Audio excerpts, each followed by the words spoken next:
श्रीराम समर्थ श्रीराम शुकासारिके पूर्ण वैराग्य जाचे वशिष्ठा परी ज्ञान योगेश्वराचे कवी वाल्मिका सारिका मान्य ऐसा नमस्कार माझा सद्गुरु रामदासा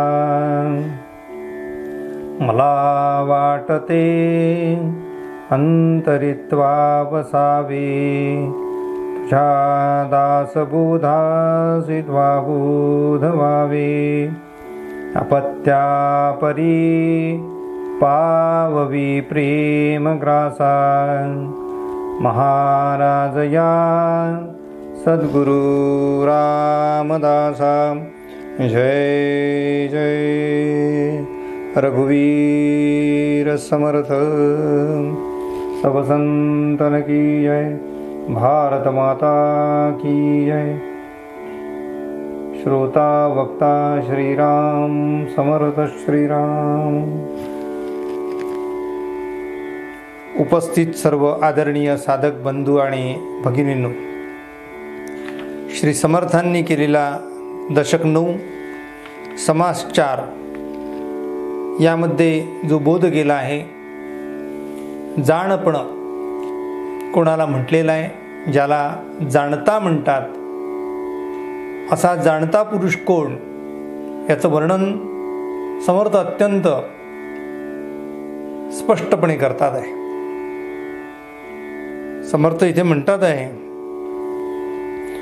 आपुले विद्या न शिकसी तरी काय अभिगमागसी जेथे तेथे बुद्धी ऐसे वडिले सांगिते श्रीराम। वडील आहे करंटा आणि समर्थ होय धाकुटा काय जे विद्येने मोठा म्हणून या श्रीराम। जय जय रघुवीर समर्थ। श्री समर्थांनी धाकुटा आणि वडील असे 2 शब्द इथे वापरले। धाकुटा या शब्दाचा अर्थ वयाने लहान आणि वडील या शब्दाचा अर्थ वयाने मोठा।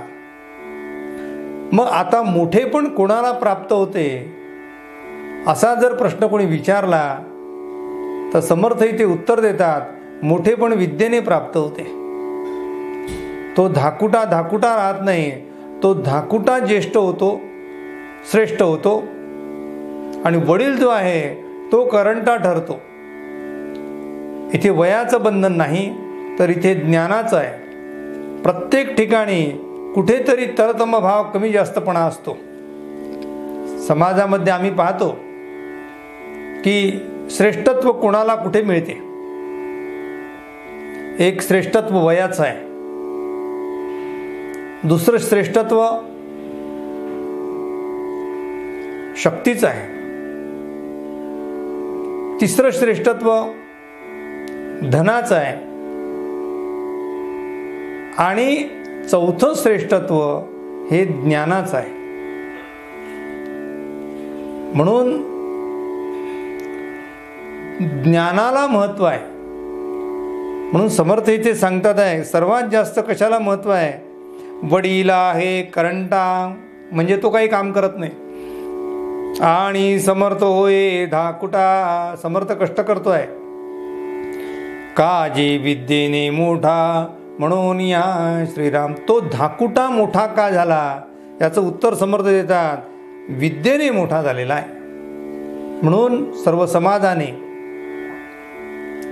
ज्ञान संपादन केलं पाहिजे असा आग्रह समर्थ देतात।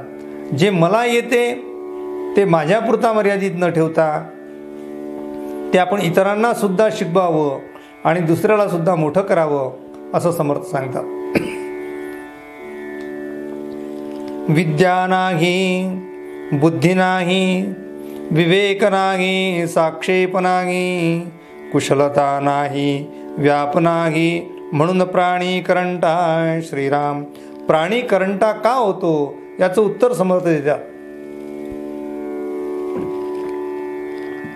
करंटपणाचं मुख्य कारण समर्थ म्हणतात विद्या नाही. ज्याला विद्या नाही त्याला पशु म्हटलेलं आहे. विद्याविहीन पशुहू. विद्या नसेल तर तो मनुष्य जरी दिसत असला तरी त्याला पशुमध्ये गणलेला आहे. म्हणून परमेश्वराने आम्हाला बुद्धी दिली आहे. परमेश्वराने आम्हाला सगळे सुखसाधनं दिलेली आहेत. परमेश्वराने आम्हाला सगळं वातावरण दिलेलं आहे. त्यामुळे आम्ही विद्यासंपन्न झालं पाहिजे. विद्या काय आहे तर विद्या नाम नरस्य रूपमधिकम प्रच्छन्न गुप्तम धनम. विद्या भोग करी यशस् सुख करी विद्या गुरुणाम गुरु. विद्या बंधू जनो विदेश गमने विद्या परम दैवतम. विद्या राजसु पूज्यते न तु धनम विद्याविहीन पशुहू. अशा प्रकारचा तो श्लोक आहे. काय म्हटलं या श्लोकामध्ये? विद्या नाम नरस्य रूप अधिकम. विद्या हे नराचं विशेष रूप आहे. रूपम अधिकम. आणि ते रूप कसं आहे? आमचं रूप आम्हाला आरशात दिसते. आम्ही सुंदर असेल तर आम्हाला ते प्रतिबिंब सुंदर दिसते. जगाला सुद्धा आम्ही सुंदर आहोत म्हणून सौंदर्याला महत्त्व दिले जाते. म्हणून प्रथम दर्शनी फर्स्ट इम्प्रेशन रूपाचं पडते. पण प्रथम इम्प्रेशन जरी रूपाचं पडत असलं तरी सुद्धा रूपाच्या पलीकडे गुण आहे. म्हणून हे जे ज्ञान आहे, हे जे गुण आहेत, ज्ञान आणि गुण हे फार जवळजवळचे शब्द आहेत. ते ज्ञान प्राप्त असेल तर ते ज्ञान तुमच्यामध्ये किती आहे हे दुसऱ्या व्यक्तीला दिसत नाही. विद्या हे अशा प्रकारचं धन आहे की जे धन कोणी चोरू शकत नाही. विद्या असं धन आहे की जे भावाभावामध्ये त्याची वाटणी होऊ शकत नाही. विद्या असं धन आहे की राजा त्याच्यावर हरण करू शकत नाही. म्हणून विद्या हे सर्व धनापेक्षा श्रेष्ठ धन मानले जाते.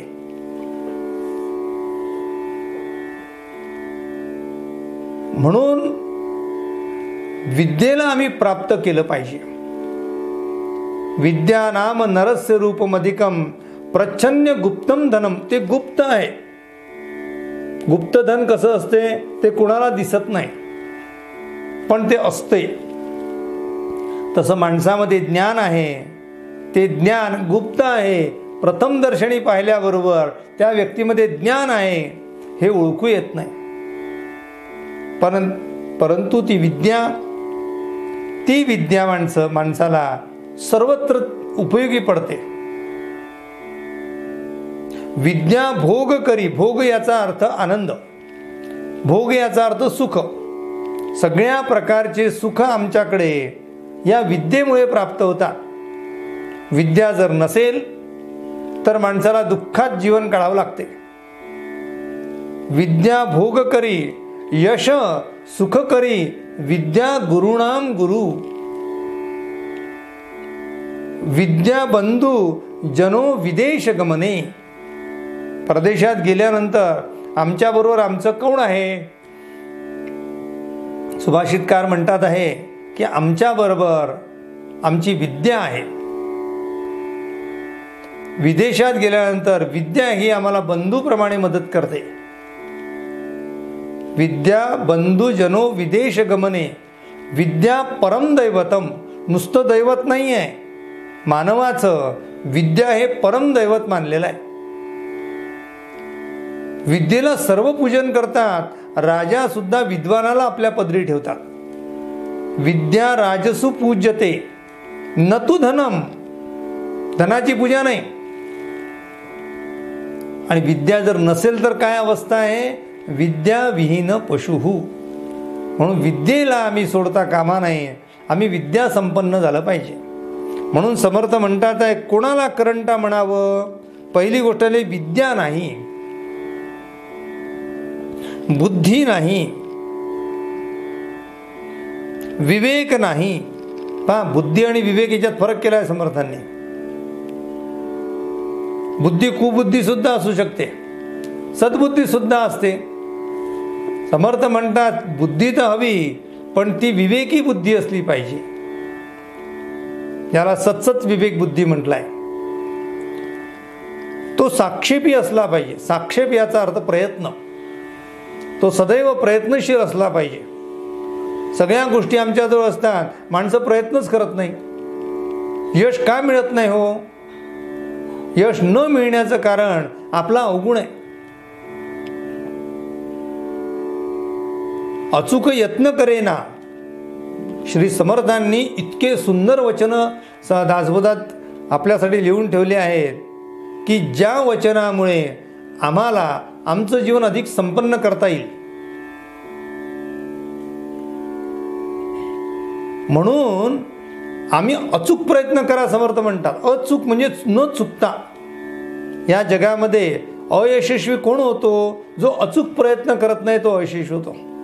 यशस्वी कोण होतो? जो अचूक प्रयत्न करतो तो यशस्वी होतो. अचूक यत्न करेना म्हणून केले ते सजेना.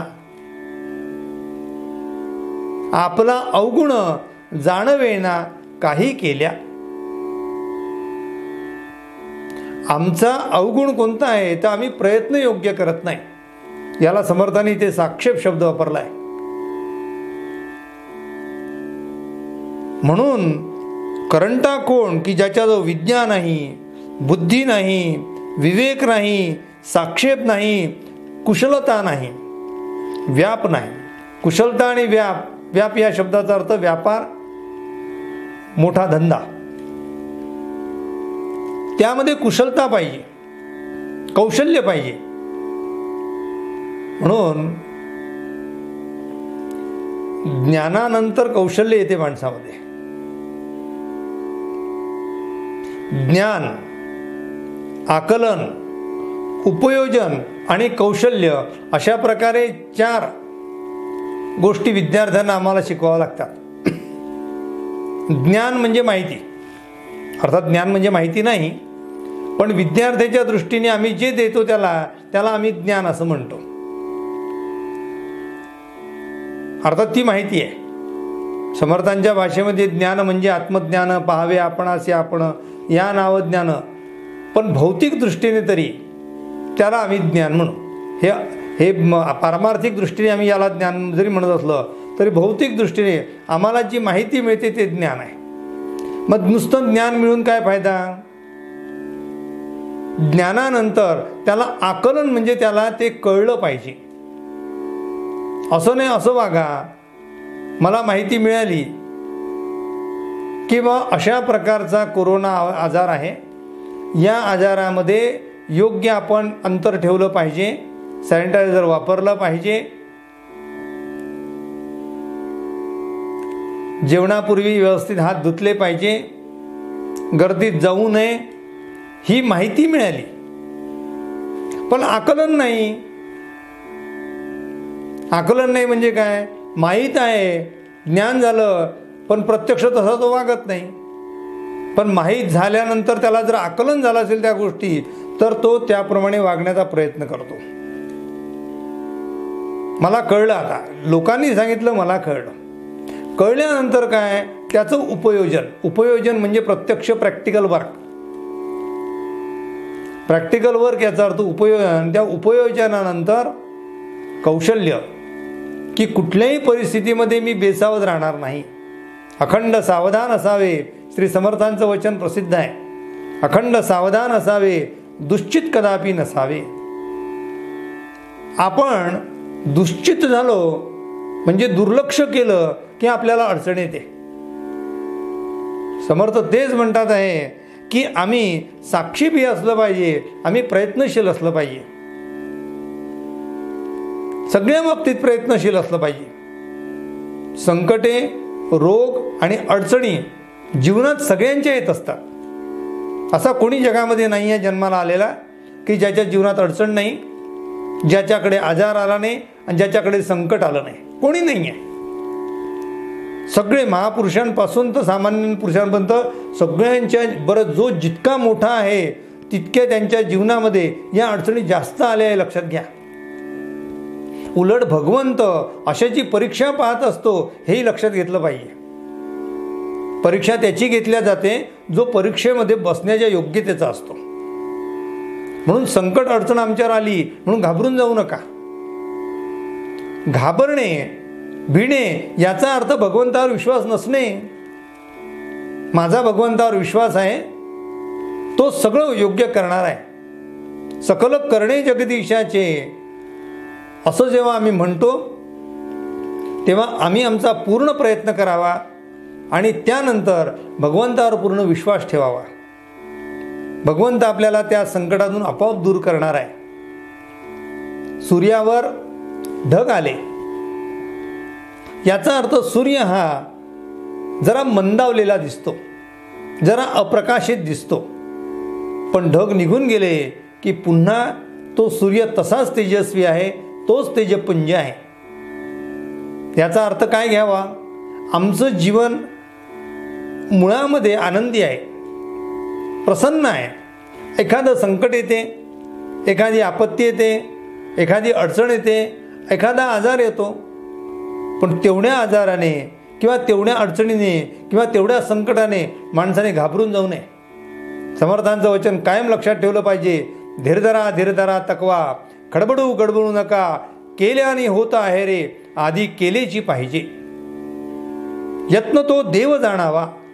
आम्ही अचूक प्रयत्न करा, आपण त्यातून निश्चित बाहेर पडणार आहोत. आणि दुसरी गोष्ट अशी की भगवंत आमच्या पाठीशी कायम आहे, त्यांची शक्ती आमच्याबरोबर आहे. भिवू नको, मी पाठीशी आहे, हे वचन लक्षात ठेवलं पाहिजे. भगवंत म्हणतोय. म्हणून इथे समर्थ म्हणतात तुम्ही साक्षेपी व्हा. साक्षेपी व्हा म्हणजे काय? प्रयत्नशील राहा, अखंड प्रयत्न. तो व्यवहारामध्ये सुद्धा आम्हाला यशस्वी व्हायचं असेल तर प्रयत्न करावे लागतात. परमार्थामध्ये सुद्धा यशस्वी व्हायचं असेल तर प्रयत्न करावे लागतात. तो प्रयत्न करणार नाही तर त्याला काही प्राप्त होणार नाही. प्रयत्नाअंती परमेश्वर या शब्दाचे दोन अर्थ घेता येईल आपल्याला. प्रयत्नांच्या शेवटी परमेश्वर भेटतो. दुसरा अर्थ की अंती जर परमेश्वर भेटत असेल प्रयत्नांनी, म्हणजे जे अप्राप्त आहे ते प्राप्त होत असेल, जे अलक्ष्य आहे ते जर लक्ष होत असेल, म्हणजे प्रयत्नांती परमेश्वर लक्ष होत असेल, तर आम्ही सामान्यतः संसारामधल्या ज्या सुखाच्या गोष्टी आहेत त्या का प्राप्त करू शकणार नाही आम्ही? अरे प्रयत्नाने तर परमेश्वर प्राप्त होतो. हे तर संसारातल्या छोट्या छोट्या गोष्टी आहेत. धन आहे, मान आहे, ज्ञान आहे, लौकिक आहे, सांसारिक सुख आहेत, घर आहे, दार आहे, हे सगळं मिळणारच ना. यात काय आपण काळजी करायचं काम? पण समर्थांनी आग्रह केलेला आहे, काळजी करू नका, पण काळजी घ्यायला सांगितली आहे. आणि कोणती काळजी घ्यायला सांगितली आहे? तुम्ही प्रयत्न करा ही काळजी घेणे. समर्थ तेच म्हणतात आहे, कुशलता नाही, व्याप नाही, म्हणून प्राणी करंटा. असा आळशी बोक्या जो आहे त्याला काही मिळणार नाही. दे दे हरी पलंगावरी, अशाने माणसाला काही प्राप्त होणार नाही. ज्याला अभ्यास करायचा आहे त्यांनी मनापासून अभ्यास करावा. ज्यांना संपत्ती प्राप्त करायची आहे त्यासाठी संपत्ती प्राप्त करायसाठी सुद्धा कष्ट करावे लागतात. आम्हाला ज्ञान प्राप्त करायचं आहे ते कष्ट घ्यावे लागतात. जुन्या काळी अशी पद्धत होती की शेंडी अशी लांब ठेवायची आणि उंच खुंटीला ती शेंडी बांधून ठेवायची. अभ्यासाला बसत असताना डुलकी आली की ती शेंडी ओढल्या जायची, झटका बसायचा आणि तो पुन्हा जागा व्हायचा. माझे वडील सांगत असत की डोळ्याला कोणता तरी एक शब्द आहे झनाना नावाचा, आता काही मला माहीत नाही, पण माझे वडील सांगायचे तो आमच्या डोळ्याला लावला की आम्ही रात्रभर झोपू शकत नव्हतो. म्हणे अभ्यासच अभ्यास, म्हणजे अभ्यास एक अभ्यास. लोकांनी अभ्यास किती केलेला आहे. महापुरुष जे लोकांचे तुम्ही महापुरुषांचे चरित्र पहा. कोणाचे नावं सांगावे. डॉक्टर बाबासाहेब आंबेडकरांनी जीवनामध्ये एवढं मोठं यश मिळवलं, ते फुकट नाही मिळवलं, सहजासहजी नाही मिळवलं. तिथे समर्थ म्हणतात प्रयत्न आहे, त्याला म्हणतात साक्षेप आहे, त्याच्यामागे तपस्या आहे, त्याच्यामागे मेहनत आहे. आम्हाला सहजासहजी सगळे सुख पाहिजे असतील तर ते काही मिळणार नाही आहे. कठीण परिश्रम जो करेल त्याला यश मिळेल आणि त्याचं नाव मोठं होईल. म्हणून समर्थ इथे म्हणतात इतके ही जेथे वसे. इतके जेथे वसे म्हणजे या सगळ्या गोष्टी ज्याच्याजवळ आहे, म्हणजे विद्या आहे, विवेक आहे, बुद्धी आहे, साक्षेप आहे, कुशलता आहे, व्याप आहे, हे सगळ्या गोष्टी आहे. इतके घी जेथे वैसे तेथे वैभवास उणे नसे. तिथे वैभवाला काही कमीच नाही. वैभव सांडिता अपैसे पाठीला गे श्रीराम. या शब्दाचा अर्थ फार सुंदर आहे. वैभव आम्ही सोडण्याचा प्रयत्न केला तरी ते वैभव आमच्या हातातून सुटणार नाही. ते वैभव तुमच्या मागे लागते. लोक मातीत हात घालतात तर सोनं मिळते, लोक सोन्यात हात घालतात तर त्याची माती होते. जो प्रयत्नशील मनुष्य असेल त्यांनी मातीत हात घातला तर त्याच्यातून ते सोनं पिकवतात.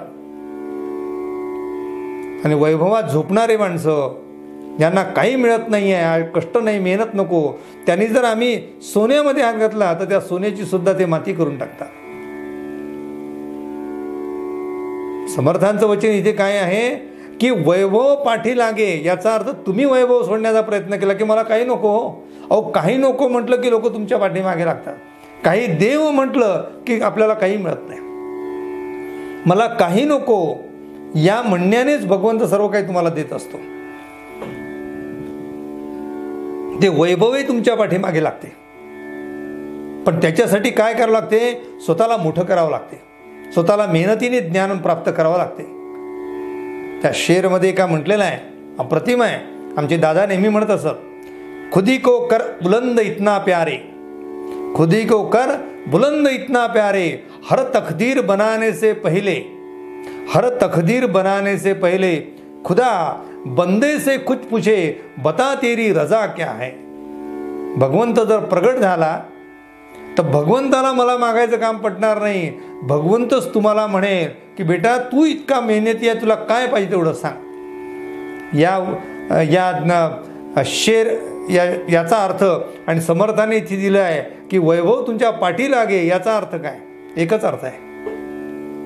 म्हणून समर्थ म्हणतात अशा प्रकारे वडील समर्थ धाकुटा भिकारी, वडील समर्थ धाकुटा भिकारी, ऐका तया त्याची कैसी परी, वडिला ऐसा व्यापन करी. म्हणून या श्रीराम वडिलांप्रमाणे. वडील समर्थ आहे, वडील म्हणजे मोठा, तो समर्थ आहे.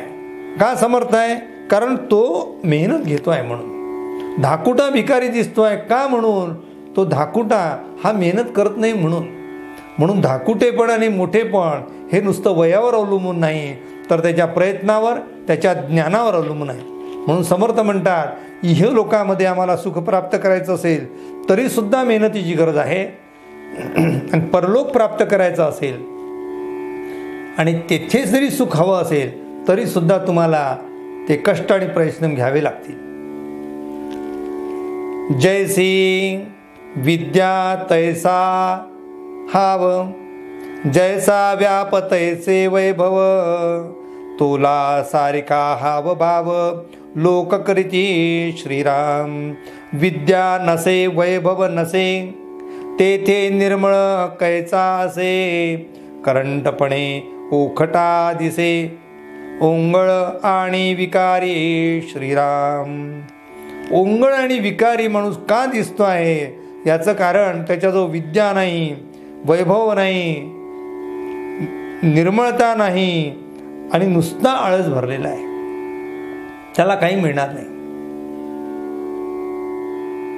आमचे दादा आम्हाला श्लोक शिकवत असत, एषा न विद्या न तपो न दानम ज्ञानम न शीलम न गुणो न धर्मा ते मर्त्य लोके भुवि भारभूत मनुष्यरूपेण मृगाश्चरंती. मृगाश्चरंती याचा अर्थ पशुप्रमाणे ते राहतात. ज्याच्याजवळ काय नाही, एषा न विद्या न तप न दान न धर्म, काही त्याच्याजवळ नाही आहे. एषा न विद्या न तपो न दानम ज्ञानम न शीलम न गुणो न धर्म, त्याच्याजवळ काहीच नाही आहे. ते मर्त्य लोके, या पृथ्वी तलावर ते मर्त्य लोके भुवि भारभूत, या जमिनीवर ते भुईला भार आहेत. मनुष्य रूपेण मृगाश्चरंती, इतकं खाली आणून ठेवलंय सुभाषितकाराने. म्हणून आम्हाला ज्ञान प्राप्त झालं. आम्ही जर मनुष्य जन्माला आलेलो आहे तर आम्हाला ज्ञानप्राप्ती आम्हाला झाली पाहिजे. याच्यासाठी आपल्याला तळमळ आली. मग ते वैभव इहलोकाचं असेल तरी ज्ञानाची गरज आहे आणि परलोकाचं वैभव असेल तरी ज्ञानाची गरज आहे. पशु पक्षी गुणवंत, या जगामध्ये पशु पक्षी सुद्धा गुणवंत आहे. त्यास कृपा करील समर्थ गुण नसता जिणे व्यर्थ प्राणीमात्रांचे श्रीराम. प्राणीमात्रांचा जर विचार केला तर जे गुणवान आहे त्यांना किंमत आहे.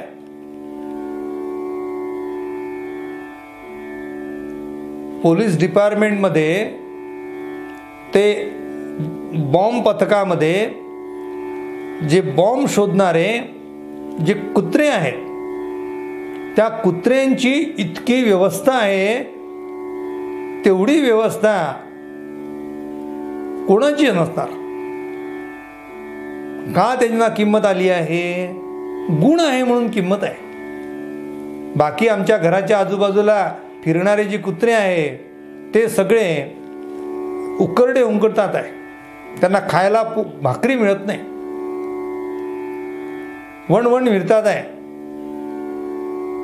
पण त्या कुत्र्यांना मात्र म्हणजे क्लास 1 ऑफिसर सारखी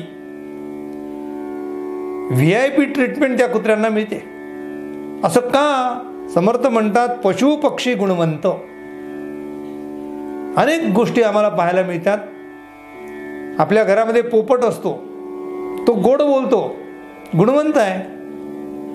त्याला आम्ही पेरूची फोड देतो. पोपटा पोपटा बोलतोच गोड, खाना जरा पेरूची फोड.